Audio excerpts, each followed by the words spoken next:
Приветствую вас, мой любимый слушатель. Сегодня я собрала для вас все самое интересное и доброе. Ну, и новости еще. Начинаем утреннее шоу. Алиса, сделай погромче.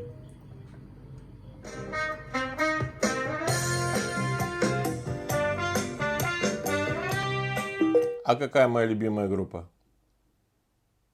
Who wants to live forever? Show must go on. I'm in love with my car. With my car, Карл. Конечно, Квин. Алиса, расскажи сказку. Шел по лесу бык. Попадается ему навстречу баран. «Куда, баран, идешь?» – спросил бык. Алиса, что такое остеопороз? Остеопороз – хронически прогрессирующее системное, обменное заболевание скелета или клинический синдром, проявляющийся при других заболеваниях.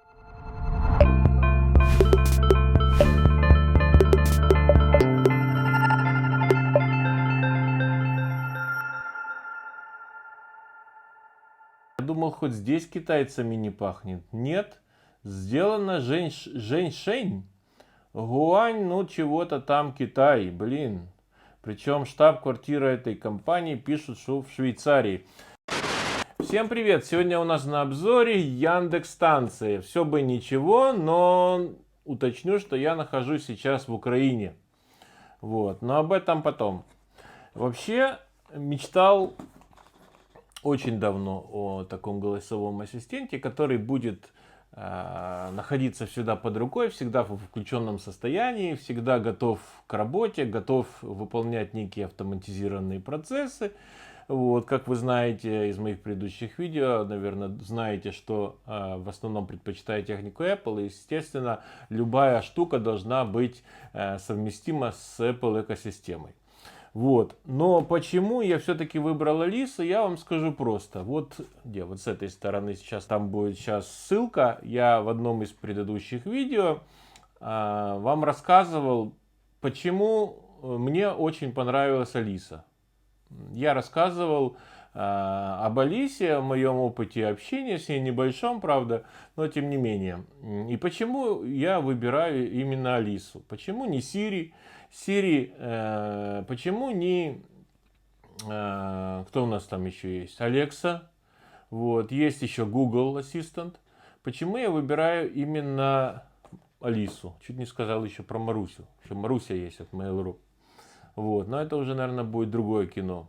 Вот. Почему я выбрал все-таки Алису? Алиса действительно мне показалась достаточно толковый интеллектуальный ассистент. Вот. То есть это не просто помощник, не просто... Это реально еще и такой интеллектуальный разум, с которым реально можно хорошо и приятно пообщаться, в отличие от остальных голосовых ассистентов или помощников. Вот. Если говорим о Google Home, то с Google там немножко получше ситуация, но если еще вспомнить Siri, то это просто ахтунг. Это действительно некий такой автомат, которому дали патроны, и он пошел стрелять. Вот. Причем не думая, не раздумывая, и никакие сказки он вам при этом не расскажет. Вот. Почему, собственно, я так думаю, вы уже догадались. Я пошел на Алису, решил себе прикупить вот эту колоночку вот, с умной Алисой или умную колонку с умной Алисой. Вот. И сейчас мы сделаем вскрытие, во-первых. Я очень полюблю это мероприятие, вскрывать запечатанные коробочки, которые, то, кстати, досталось мне не очень легко, потому что, еще раз я вам напомню, что я живу в Украине. В Украине Яндекс, доступ к Яндексу закрыт с 2014 года. Вот, естественно, у нас эти товары не продаются, пришлось хитрым каком его доставлять в Украину. Но вот мы попробуем, и, конечно, я так думаю, что впереди, если мы будем подключать ее, то у нас возникнут некоторые проблемы. Вот. Постараемся их избежать, и я думаю, я расскажу вам, как это сделать. Итак, поставляется вот в такой коробочке, запечатано достаточно прилично, но можно повернуть И сделать вот так вот шайтан-майтан. Что у нас? Знакомьтесь, это ваша Яндекс-станция мини, мне сразу говорят. И здесь всякие пошли такие какие-то инструкции, причем хитро сложенные. Тут идут наклеечки всякие «Я», «Алиса», «Мини», «Плюс». Что оно означает, я пока не знаю. И, собственно, остается... Коробка у нас остается. Здесь у нас, собственно, приклеенная, запечатанная сама Алисонька. А ну-ка, тихо, сейчас она... Вау, пленочки, пленочки. На пленочке, кстати, инструкция. На пленочке инструкция, чего куда прикладывать для получения нужного эффекта. Здесь у нас идет, ну, блок питания распаковывать не буду. Это у нас кабель. На что? На Type-C. Тоже распаковывать не буду. Благо кабелей у меня своих хватает и нема ничего такого у них интересного. Прикольный хлястик, который ничего. И сверху виден, собственно, здесь вот значок Яндекса, и виднеется такой серебристый датчик приближения. Здесь кнопочка отключения микрофона, Type-C блок, и еще есть, это для питания, собственно, самой колонки. Ну что, давайте попробуем включить ее и посмотрим, как она работает, и заведется ли она вообще. Вот так вот мы это сделаем. И что? Подожди. Блин, пауэрбанк разряжен. Ё-моё. Так, дубль 2. Другой пауэрбанк. Сейчас попробуем его. Тихо. Тут что-то зажглось.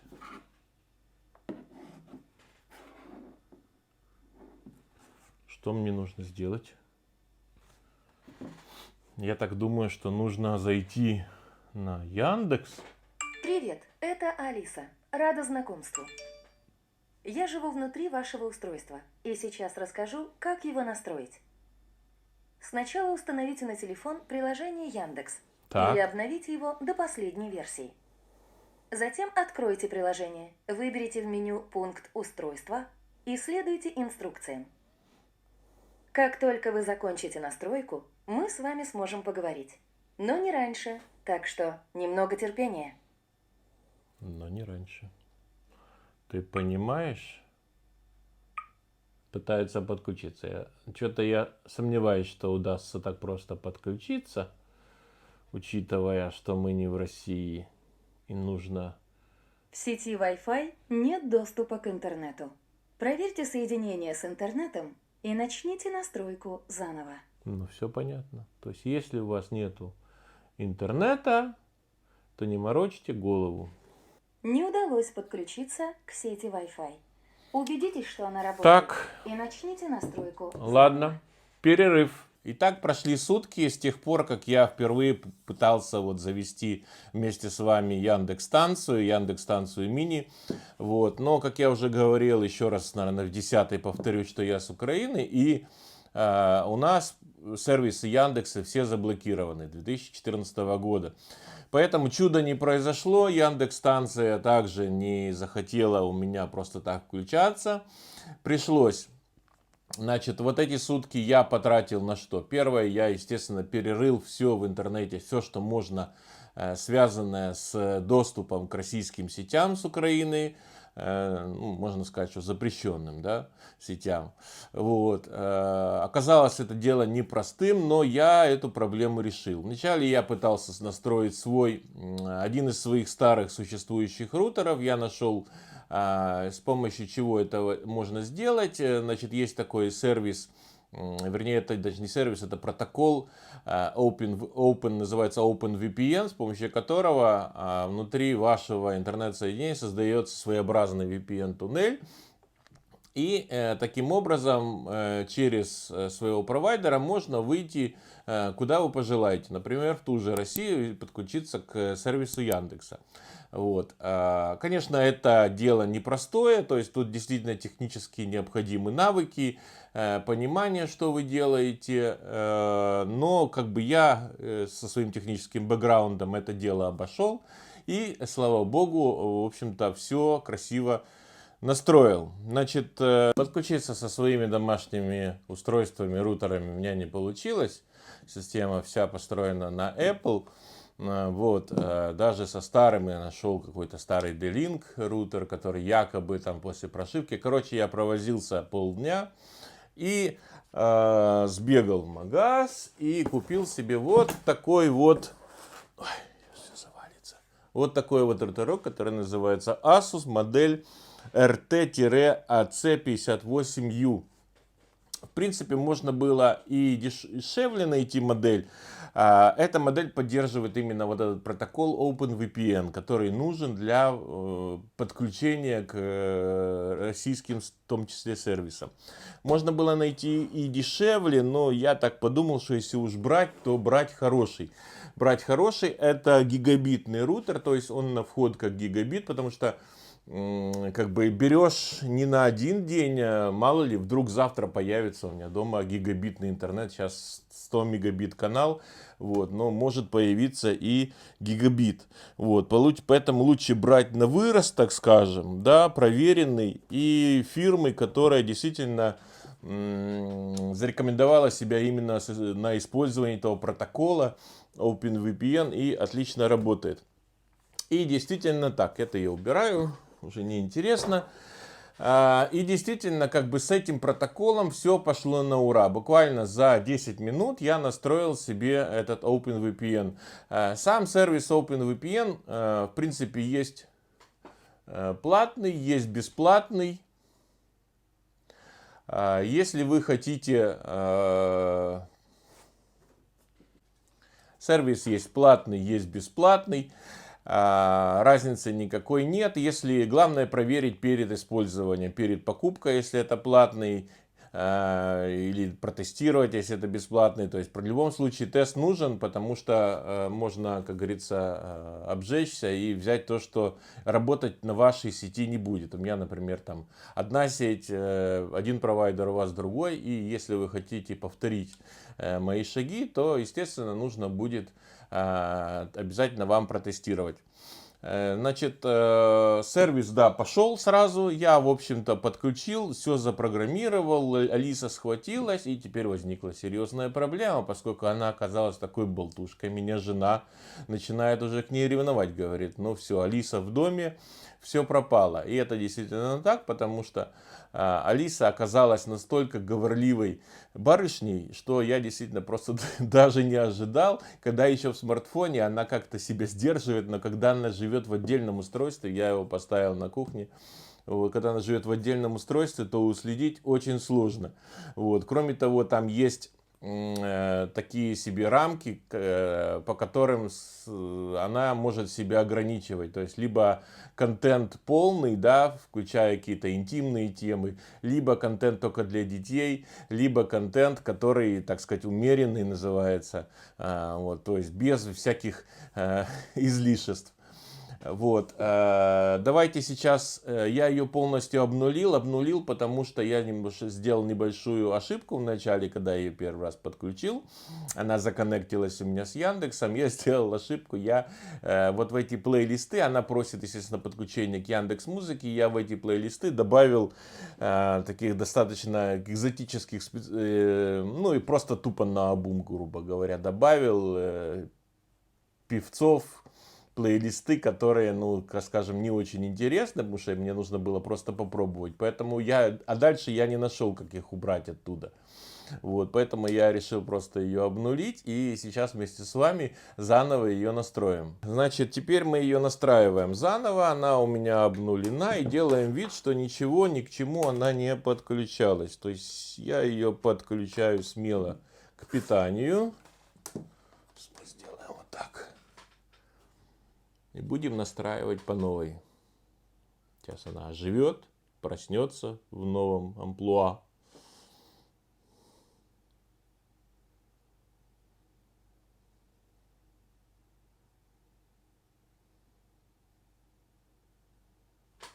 Ну. Вот эта вот штука мне очень нравится. Это регулировка громкости. Так вообще ты включаться собираешься? Ну ладно. Попробуем сейчас жестким пересбросом, который делается. Это Алиса. Рада знакомству. Я живу внутри вашего устройства. И сейчас расскажу, как его настроить. Сначала установите на телефон приложение Яндекс или обновите его до последней версии. Затем откройте приложение, выберите в меню пункт «Устройства» и следуйте инструкциям.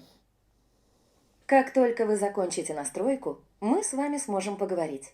Но не раньше, так что немного терпения. Да. Вот теперь мы ищем приложение Яндекс, которое мы предварительно скачали. Напоминаю, что сейчас мы подключены к отдельной сети, которая использует VPN-соединение с Россией. Захожу в Яндекс. Яндекс у меня открывается теперь свободно. Устройство. И будем добавлять новое устройство. Я ее отсюда предварительно удалил, то есть, как я говорил, обнулил. И включаем. Ага, здесь она просит у меня название сети, которая вот это с VPN, и пароль. То есть вам нужно это, у меня уже просто все это запомнено в памяти в приложении, вам нужно это сделать ручную. Поехали.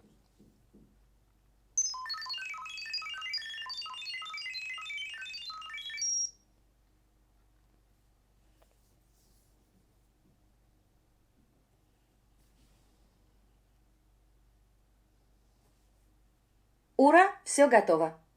Теперь я могу разбудить вас утром, установить таймер, поболтать с вами или включить какую-нибудь музыку. Если не знаете, с чего начать, просто спросите меня, что я умею. Все, нет вопросов, все работает. Теперь мне показывают на приложении основные функции. То есть можно регулировать громкость жестами. Алиса.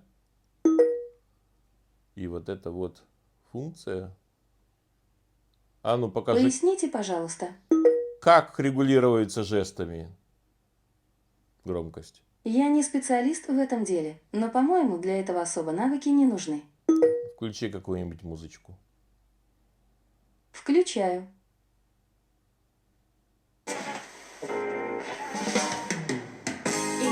То есть мы подносим. Это я остановил. И вот эта громкость вы слышите, да? Громче, тише. То есть оно улавливает громкость. Понятно. Хватит одним движением. То есть, чтобы выключить Алису, можно просто приложить вот так и выключить. Тихо. Буду знать. Что умеет Алиса?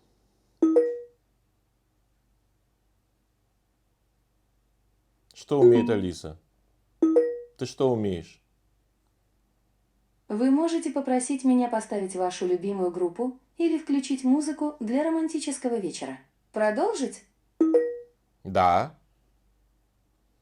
Я знаю новости и факты. Узнайте расстояние от Земли до Марса или попросите меня рассказать новости спорта. Продолжим? Да. Вы можете поставить таймер или будильник. Например, скажите «поставь таймер на 20 минут» или «поставь будильник на 9 утра».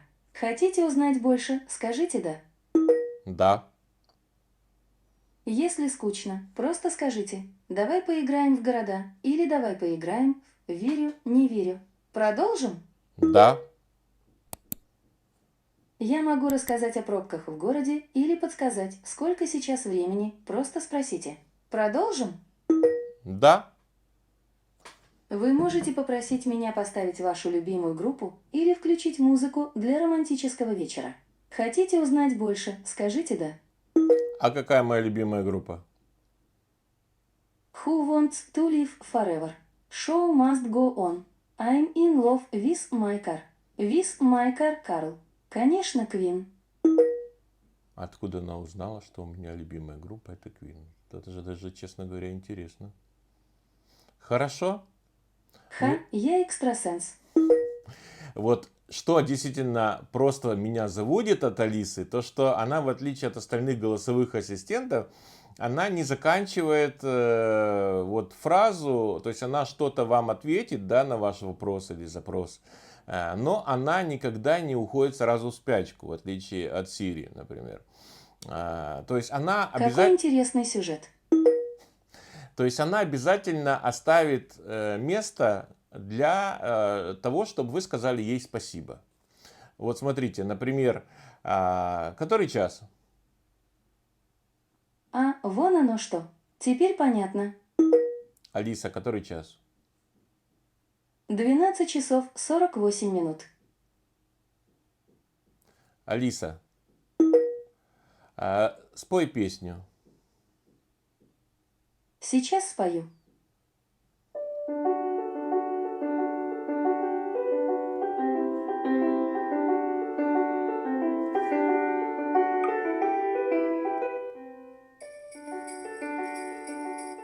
Сделаем потише. Алиса, хватит. Спасибо. Не сказала спасибо. Алиса, а в каком городе ты живешь? По моим данным, вы находитесь по адресу Киев, Оболонский район, жилой массив Вышгородский. Елки-палки, она практически правильно угадала. Я, честно говоря, даже не знаю, как она угадала меня. Правда, я спрашивал про нее, но она угадала почему-то меня. Вот. По каким признакам? Ну, наверное, может быть, уже с телефона как-то передались данные GPS, может, в ней GPS нету. Спасибо. Это магия, детка. Спасибо. Это было нетрудно, это по любви. Уже даже некоторые такие романтические чувства возникают, потому что... Поэтому я и говорил, что жена начинает меня ревновать, когда ее такое запрашиваешь. Особенно мне понравилось, я сегодня протестировал утреннее шоу. Включи утреннее шоу. Алиса, включи утреннее шоу. Так. Алиса, хватит. Почему-то обязательно начинаются свинги. Я не могу понять, почему так. Вот. Но почему она считает, что у меня любимая певица это военга? Ну пусть так думает. Вообще, хочу сказать, что вообще идеальное, конечно, для меня устройство. Оно не просто какой-то голосовой ассистент, который напомнит, что-то запишет, что-то кому-то отправит, голосовой какой-то месседж или сохранит его. Вот. Но действительно устройство, с которым можно, когда вот бывает одиноко и грустно, хочется поговорить. Для детей это вообще идеальная вещь. Просто идеальная вещь. Потому что кто расскажет ребенку сказку и кто еще так займет ребенка, пока вас нет дома? Алиса, расскажи сказку. Включаю подборку детские сказки.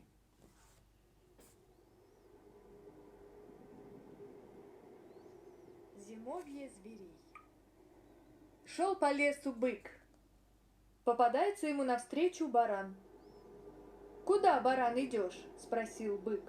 Алиса, хватит. «Зимы и лету ищу», — говорит. Это не просто рассказ сказки, тут еще и разворачиваются целые театральные выступления с музыкой, с какими-то артистами, с песнями. Честно говоря, я в шоке это попробовал и не смог остановиться, дослушал пару сказок до конца. Она умеет и знает, что такое аудиокниги.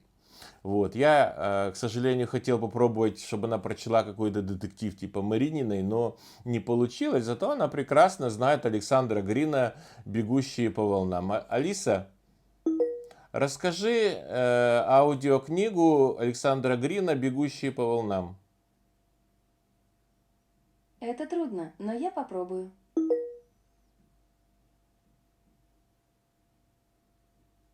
Пропала.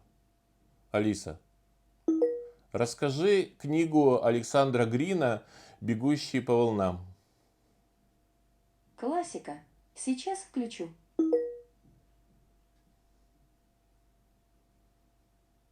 Баран. Пойдем со мной. Пошли они вместе. Попадается им навстречу свинья. Куда, свинья, идешь? Спросил бык. По-моему, это От сказка. зимы и лета ищу, отвечает свинья. По-моему, это продолжение Иди с нами. той сказки. Пошли а не втроем Александра дальше. Грина. Навстречу Ладно, но им гусь. историю мне Куда Алые гусь паруса идешь? реально Спрашивает вчера бык. рассказывала. Алиса, От хватит. зимы и лета ищу, отвечает бык. Простые вопросы элементарные, которые, ну, что, кто не знает, например, какие-то медицинские термины. Алиса, что такое остеопороз? Остеопороз – хронически прогрессирующее системное, обменное заболевание скелета или клинический синдром, проявляющийся при других заболеваниях, который характеризуется снижением плотности костей, нарушением их микроархитектоники и усилением хрупкости по причине нарушения метаболизма костной ткани с преобладанием катаболизма над процессами костеобразования, снижением прочности кости и повышением риска переломов. Это с сайта wikipedia.org, если что. Если что. То есть она... спасибо. Не за что, обращайтесь. Вот о чем я говорил. То есть в конце обязательно делается пауза. Она делает паузу, чтобы ее поблагодарили. Ну, так инстинктивно. Так у нас принято. Я не знаю, как в Америке или в других странах принято, да, но у нас, вот, если ты спросишь Siri, который час, она тебе скажет 12:20 и уйдет дальше в спячку. Ее придется опять Ха, будить. весело у вас там. Это точно. У нас тут... Ваше веселье даже заразительно. Да, Алиса, я тебя снимаю сейчас в кино. На какой фильм? Ну, придумаю еще название, но это будет, скорее всего, документальный. Железный человек, Мстители. Да, можно и туда. Думаю, будет весело. Короче, и столько мемов уже в интернете, столько разных про Алису Ха, рассказано. я, кажется, понимаю, о чем вы. Так, Алиса, хватит. Все, она отключилась.